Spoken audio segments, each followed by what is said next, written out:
Hi అండి అందరికీ. మేము ఆత్రేయపురం వచ్చామండి. ఆత్రేయపురం తెలుసు కదండి అందరికీ, పూతరేకులు ఫేమస్. అయితే ఈ ఊరు మా నాయనమ్మ వాళ్ళ పుట్టిల్లండి. మేము మా చిన్నప్పుడు వచ్చామండి ఈ గుడికి, అమ్మవారిని దర్శించుకుందామని మళ్ళీ వచ్చామండి. ఇప్పుడు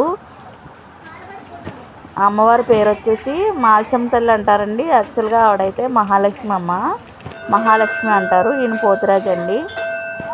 మహాలక్ష్మి అమ్మవారు అంటారు. అయితే ఊళ్ళో అందరూ మాల్చమ్మ అంటారండి.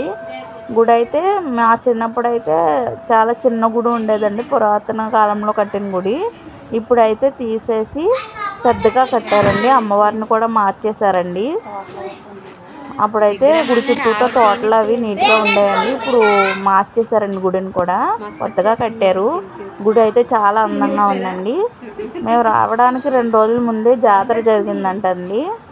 ఇంకా అవన్నీ అలాగే ఉన్నాయి, ఘటాలు చీరలు అవన్నీ అలాగే ఉన్నాయండి. ఘటాలకి గరగలండి, అవి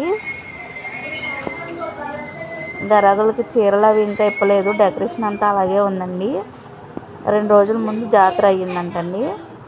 అమ్మవారు చాలా మహిమగల అమ్మవారండి. మా పిల్లలు అంత వయసులో వచ్చామండి, మళ్ళీ ఇప్పుడు వచ్చాము. ఆల్మోస్ట్ ఒక 15 ఇయర్స్ 20 ఇయర్స్ అయిపోతుందండి ఊరి దగ్గరికి వచ్చి. ఇప్పుడు రావాలనిపించి వచ్చామండి. వీడియో నచ్చితే లైక్ చేయండి. అయిపోయింది.